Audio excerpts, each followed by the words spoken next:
स्वागत है आपका। आपके साथ मैं हूं श्वेता त्रिपाठी। सीधे अलीबाग से इस वक्त मैं आपके साथ जुड़ी हूं।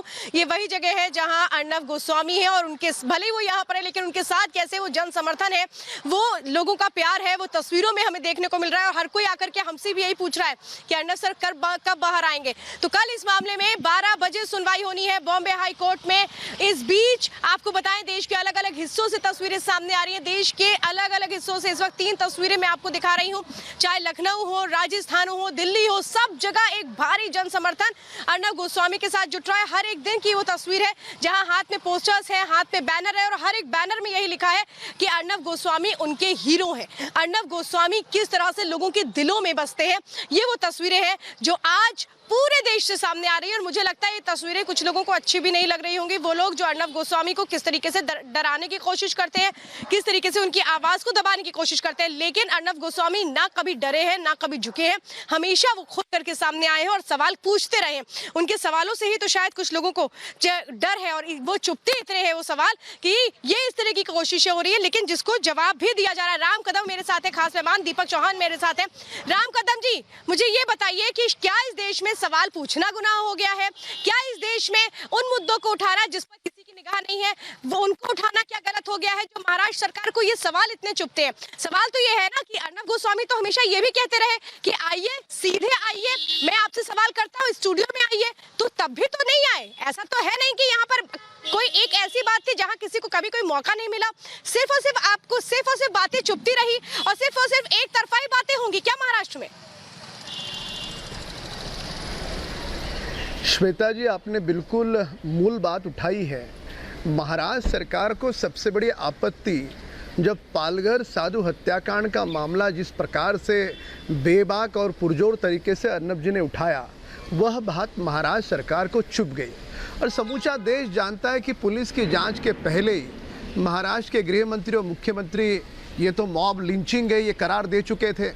जिस मामले की जांच ही शुरू नहीं हुई, वह मामले का नतीजा निष्कर्ष ये सरकार के मुख्यमंत्री गृह मंत्री कैसे दे सकते हैं? और वही बात को अर्नब जी ने रिपब्लिक टीवी ने पकड़ा और उसी बात को देश और दुनिया के सामने रखा। और जो बुजुर्ग साधु थे जिनको पीट पीट कर निर्ममता से बर्बरता से मारा गया था, उनको न्याय दिलाने का एक पुनीत कार्य किया। उस पर सवाल पूछे गए। महाराष्ट्र की सरकार में हिम्मत है तो सवालों का जवाब देती, पर यह डरपोक सरकार सवालों से बचती रही। फिर सुशांत सिंह राजपूत का मामला आया। उस मामले में 66 दिन उनके पास जांच थी। वे 66 दिनों में जिस प्रकार की लापरवाही कोताही उन्होंने बरती है, ये देश ने देखी है। और उनकी कोताही लापरवाही देश के सामने रखना एक पत्रकार का काम है। और पत्रकार का दायित्व अर्नब जी ने पूरी तरीके से पुरजोर तरीके से निभाया। उन्होंने अपने दायित्व का सही तरह से निर्वहन किया है। यदि दायित्व का सही तरह से निर्वहन करना ये बात महाराष्ट्र सरकार को चुभती है, तो ये पूरी तरह से देश को मंजूर नहीं है। इस प्रकार से जबरन आपातकाल थोपना। और सबसे शर्मनाक बात श्वेता ये है कि इन्होंने बदले की भाव से ये एक के पीछे केसेस कर रहे हैं। ये क्या देश के लोग नहीं समझते? अरे देश विदेश के छोटा नन्हा बालक भी समझ रहा है कि ये बदले की भावना से कर रहे हैं। इनकी बदले की भावना कहाँ तक है? देखिए श्वेता जी, राम कदम जी, आप सही बात कह रहे हैं। हर कोई समझ रहा है, इन्होंने वो हर कोई समझ रहा है, लेकिन जिसको समझना चाहिए वो नहीं समझ रहा है। बिल्कुल सही आप कह रहे हैं। और उसके बाद पूरी वो तस्वीरें देश ने देखी। देखिए, जिन बातों को जिसको समझना चाहिए वो नहीं समझ रहा, पूरा देश समझ रहा है, पूरा देश समझ रहा है राम कदम जी। और इसीलिए पूरा देश किस तरह से एकजुट है, वो तस्वीरें भी आप देख रहे हैं। अनुजा कपूर भी मेरे साथ जुड़ी हुई है। अनुजा, अगर महाराष्ट्र की सरकार को ये लगता है कि वो जो एक गाना है कि जो तुमको हो पसंद, अनुजा फिलहाल मेरे साथ नहीं है, दीपक चौहान मेरे साथ है। दीपक चौहान जी, आपसे मैं समझना चाहती हूँ कि अगर महाराष्ट्र की सरकार ने सिर्फ और सिर्फ एक गाना सेट करके रखा है अपने टेप रिकॉर्डर में कि जो मुझको हो पसंद, तुम वही बात करो, वही काम करो, वही बातें सुनो, तो ये तो संभव नहीं है। आज तो सुप्रीम कोर्ट ने भी कह दिया कि गलत है और इस पर एक कड़ी टिप्पणी दे दी।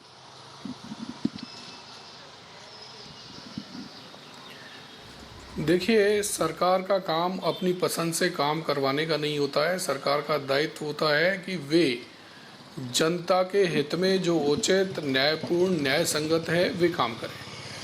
अगर वे न्याय संगत काम नहीं कर रहे हैं और किसी तरीके से जो प्रजातंत्र लोकतंत्र का चौथा स्तंभ है पत्रकारिता, वो अपना धर्म निभा रहा है, तो उस पत्रकारिता के धर्म को कुचलने के लिए ऐसी कोई कार्रवाई नहीं करनी चाहिए जो कि कानून के विरुद्ध हो। जो कार्यवाही पुलिस प्रशासन को या सरकार को करनी थी वो कार्यवाही उनको करनी चाहिए थी। अगर उसमें कोई खामी रह गई और किसी भी तरीके से आपके चैनल ने या अर्नब गोस्वामी ने उसको उजागर करने का काम किया तो उन्होंने अपना धर्म निभाया। इसको ये नहीं कहा जा सकता कि वो सरकार की पसंद या नापसंद से काम करें। जो लोकतंत्र का चौथा स्तंभ है, जो कि आज की तारीख में बहुत महत्वपूर्ण जिम्मेवारी वाला स्तंभ है, अगर उसने अपनी जिम्मेवारी को पूर्ण रूप से ईमानदारी से निभाया तो ऐसी स्थिति में अगर कोई ये चाहे कि मेरी पसंद से ये कार्यवाही करे तो ये लोकतंत्र के लिए बहुत बड़ा धक्का है, ये लोकतंत्र के लिए बहुत बड़ा नुकसान है।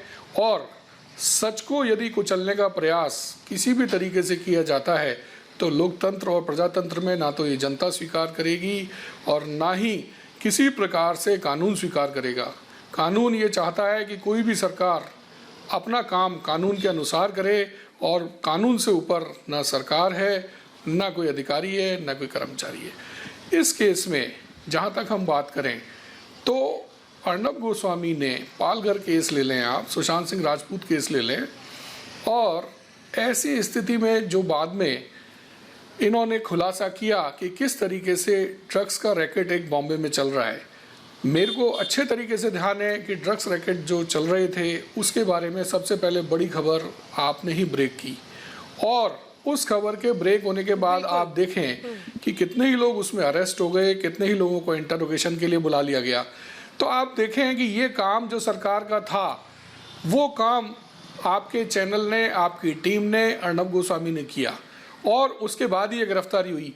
क्या इससे पहले सरकार को, पुलिस को या अधिकारियों को ये बात पता नहीं थी कि वहाँ इस तरीके के रैकेट चल रहे हैं और लोग इस तरीके से उनका उपयोग में ले रहे हैं? सवाल दीपक जी देखिए तो यही मेरा है। कहना ये है कि सच को कुचलने का जो प्रयास किया जा रहा है बिल्कुल नहीं है। तो इसलिए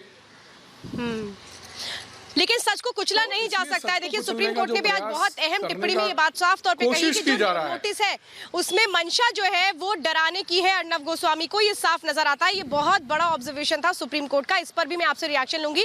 राम कदम भी हमारे साथ जुड़े हुए हैं। राम कदम जी, वाकई बहुत अहम सवाल है कि अगर महाराष्ट्र की सरकार अपना काम कर रही होती तो आज महाराष्ट्र की तस्वीर कुछ और होती और शायद वो जो तीखे सवाल थे जिसका जवाब ना महाराष्ट्र सरकार की ओर से कभी दिया गया ना देने की कभी मंशा होती रही है तो वो नहीं होते। सवाल तो ये है कि क्या पूरा तंत्र लग जाएगा रिपब्लिक मीडिया को रोकने के लिए सिर्फ इसलिए क्योंकि वो सच हम लेकर के आ रहे थे जिसको दबाने की कोशिश कर रही थी महाराष्ट्र की सरकार? देखिए, आज़ादी के बाद हमने पिछले कई वर्षों में एक भी ऐसी मामला नहीं देखा, एक भी ऐसी घटना नहीं देखी कि किसी पत्रकार के ऊपर इस प्रकार से केवल और केवल उसने तीखे सवाल पूछे करके बदले की भावना से कार्रवाई आपातकाल में हुई होगी, पर आपातकाल के पश्चात ऐसा कई उदाहरण नहीं है। दूसरी बात, 1000 लोगों पे केसेस, ये दुनिया का सबसे बड़ा अजूबा है। और कौन से कारण है? हर दूसरे दिन ये महाराष्ट्र की सरकार रिपब्लिक पर, अर्नब जी पर एक नया केस थोपे जा रही है। इसका कारण केवल मात्र इतना ही है, वे चाहते हैं कि अर्नब जी सच्चाई लोगों के सामने नहीं लाए। कोरोना में इनको विफलता आई, वो इन्होंने सामने रखी। ड्रग्स मामला ये छुपाना चाह रहे थे, वो अर्नब जी ने लोगों के सामने रखा। जब 66 दिन की जांच सुशांत सिंह मामले में महाराष्ट्र सरकार के पास थी, जो महाराष्ट्र सरकार रिया चक्रवर्ती के प्रवक्ता के रूप में रोज़ बातें कर रही थी, उस रिया के मोबाइल का व्हाट्सएप चैट पहले ही दिन महाराष्ट्र सरकार के पास, पुलिस के पास था, जिस व्हाट्सएप चैट में पूरा का पूरा ड्रग का मामला मौजूद था। कौन से ऐसे कारण थे? महाराष्ट्र सरकार ने उस ड्रग के मामले को सामने नहीं लाया। फिर उसके पश्चात एक निपक्षता की पत्रकारिता करते हुए अर्नब जी अगर सामने आते हैं और बड़े बेबाक तरीके से उस ड्रग के रैकेट का भंडाफोड़ करते हैं तो वो तो अपने दायित्व का निर्वहन कर रहे हैं। इसमें तो महाराष्ट्र सरकार ने उनका स्वागत करके अभिनंदन करना चाहिए, वे अभिनंदन के पात्र हैं, वो अपना पत्रकारिता का काम कर रहे हैं। पर महाराष्ट्र सरकार को यही पत्रकारिता रास नहीं आई और उन्होंने पूरी तरह से उनकी राम कदम जी, आपकी बातों से मुझे एक बात यहाँ पे एक बात मैं जोड़ना चाहती हूँ आपकी बातों में। देखिए, दायित्वों की बात आप कर रहे हैं, महाराष्ट्र सरकार को अपने दायित्व और अपने अधिकार क्या क्या याद है? क्योंकि देखिए लगातार वो बात करते हैं अर्नब गोस्वामी से कि अर्नब गोस्वामी जिस तरीके से सवाल कर रहे थे वो उनको अच्छे नहीं लगते रहे, उनको रोकने की कोशिश किस तरीके से की जाती रही वो हमने देखा है। लेकिन सवाल तो यही है कि एक राज्य सरकार की भूमिका क्या होती है, क्या होनी चाहिए, अपने राज्य में जो नागरिक हैं उनके अधिकारों का किस तरीके से आपको उनकी जिम्मेदारियों को समझना पड़ेगा। लेकिन ये सब तो याद नहीं है महाराष्ट्र की सरकार को। ममता काले भी मेरे साथ इस वक्त जुड़ चुकी हैं। ममता, बात हम करते हैं जब अपने अधिकारों और दायित्वों की, तो वो शायद महाराष्ट्र सरकार को याद नहीं है, लेकिन अर्नब गोस्वामी के अधिकार और दायित्वों के लिए वो बहुत ज्यादा आगे आते हैं कि आपको ये करना चाहिए, आपको ये नहीं करना चाहिए। जी श्वेता, बिल्कुल सही बात है। आज जो जिस तरीके के कृत्य वहां पर हो रहे हैं महाराष्ट्र के अंदर, महाराष्ट्र की सरकार के द्वारा, वो निंदनीय सिर्फ नहीं है, वो बहुत विचारणीय और बहुत सोचनीय है और चिंताजनक विषय है। ये बात अर्नब गोस्वामी जी की या रिपब्लिक की नहीं है, ये हिंदुस्तान के बेसिक फैब्रिक को तोड़ने की बात है। और श्वेता, अगर इस चीज पर अभी अंकुश नहीं लगेगा, लगाम नहीं लगेगा और एक ऐसी पूरी नसीहत आदरणीय सुप्रीम कोर्ट, जिसने आज बहुत ही अच्छी चीजें ऑब्जर्वेशन बताई हैं और उन्होंने बोली है ये बातें जिनको सुन के हम लोगों को बहुत खुशी होती है और ये लगता है कि हमारे देश में लोकतंत्र, कानून व्यवस्था पूरी तरीके से अच्छी तरीके से काम कर रही है और कुछ निरंकुश शासक जो बैठे हुए हैं महाराष्ट्र के अंदर, उनकी निरंकुशता के कारण और उनके ऑटोक्रेटिक बिहेवियर के कारण जो बेसिक फैब्रिक है हमारा लोकतंत्र का, हमारा संविधान और कानून, उसको ध्वस्त नहीं किया जा सकता। लेकिन देखिए, इन्होंने पूरी कोशिश करी, जस्ट बिकॉज अर्नब गोस्वामी जी सच बोल रहे हैं, उनकी आवाज को इस तरीके से दबा दिया जाए एनसीपी, कांग्रेस एंड शिवसेना के द्वारा, ताकि कोई इस देश के अंदर उनके खिलाफ सच बोलने की और उनके झूठ को उजागर करने की हिम्मत ना करे। तो ये जो बात है ना, ये डेंजरस है। ये जो पैटर्न है वो पैटर्न बहुत डेंजरस है और उसको समझने की जरूरत है श्वेता।